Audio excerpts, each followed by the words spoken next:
Hey guys, this video is about MLS exam selection screening process.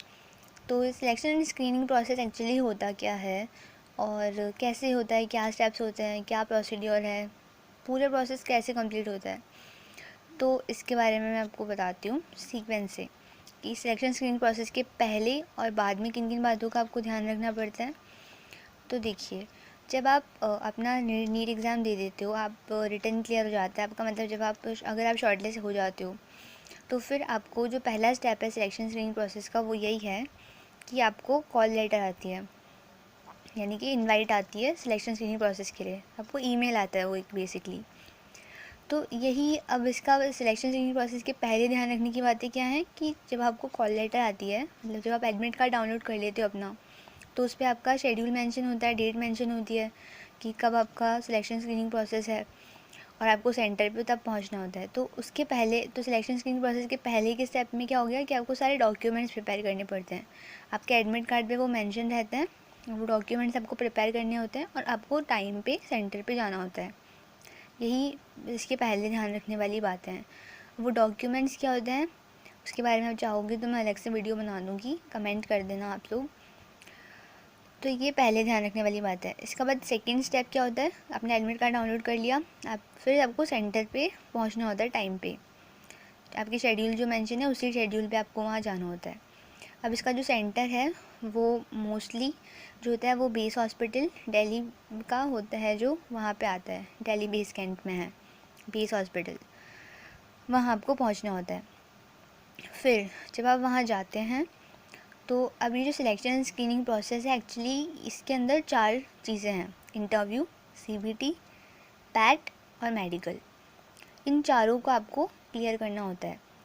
अब इनका order क्या होगा कि पहले क्या होता है बाद में क्या होता है, तो ये कोई फिक्स नहीं है।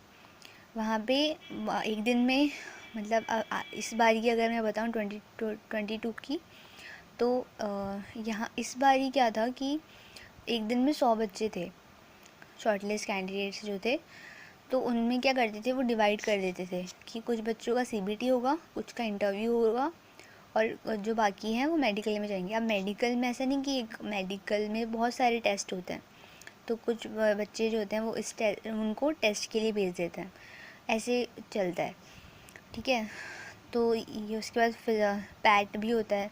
ठीक है, तो ये सब जो है ध्यान रखना पड़ता है, मतलब ध्यान क्या रखना पड़ता है, ये सब होता है। ये सारे जो टेस्ट हैं, सीबीटी, इंटरव्यू, मेडिकल, पैट, इन सब को ही सिलेक्शन स्क्रीनिंग प्रोसेस बोलता है।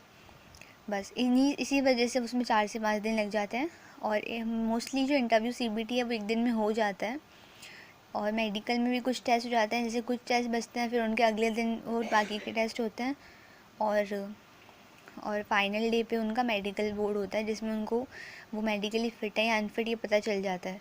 और जो फ़िट होते हैं वो अपने रिज़ल्ट का वेट करते हैं, और जो अगर अनफिट होते हैं, जिनको टेम्प्रेरी रिजेक्शन मिलती है या परमानेंट रिजेक्शन, तो जिनको टेम्प्रेरी मिलेगी वो लोग वापस से जाते हैं चेकअप के लिए, और अगर वो उससे जो उनको प्रॉब्लम है उसको ठीक कर सकते हैं तो फिर वापस से फिट अगर हो जाते हैं तो वो भी फिर रिज़ल्ट के लिए वेट करते हैं। और जो परमानेंट रिजेक्शन अगर किसी को मिल जाती है तो फिर वो क्या ही कर सकते हैं।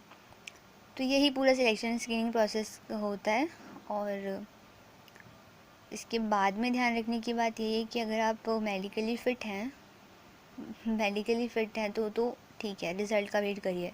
बाद में मेन जो पॉइंट है वो बेसिकली उनके लिए जिनको टेम्प्रेरी रिजेक्शन मिली है, क्योंकि जिनको टेम्प्रेरी रिजेक्शन मिलती है ना, फिर उनको क्या करते हैं कि दूसरे हॉस्पिटल्स में ट्रांसफ़र करते हैं। और वहाँ पे फिर वो, जैसे कि जो बेस हॉस्पिटल में टेस्ट होते हैं, फिर वो आरआर हॉस्पिटल में जाके फिर से चेकअप कराते हैं। और अगर उनकी जो ऐसी भी कोई बीमारी है या प्रॉब्लम है जो वापस ठीक हो सकती है, अब वो किस तरह से हो सकती है, अगर वो उसे ठीक करवा लेते हैं तो वो वापस आके फिर उनको अपने डॉक्यूमेंट्स वापस वहाँ बेस हॉस्पिटल में सबमिट करने होते हैं।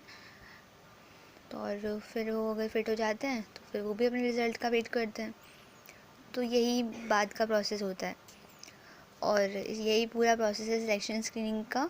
और इसके बाद बस रिज़ल्ट का वेट करना होता है, रिज़ल्ट आ जाता है तो फिर सिलेक्ट मतलब रिज़ल्ट एक्चुअली क्या होता है, जैसे ये सारे जो सिलेक्शन स्क्रीनिंग प्रोसेस में इंटरव्यू, सीबीटी, मेडिकल, पैट, ये सब होता है, और जो रिटर्न हुआ था, तो इन सब के जो टोटल मार्क्स होते हैं उसके बेस पे फाइनल मेरिट लिस्ट बनती है और उसकी बेस पे सिलेक्शन होता है।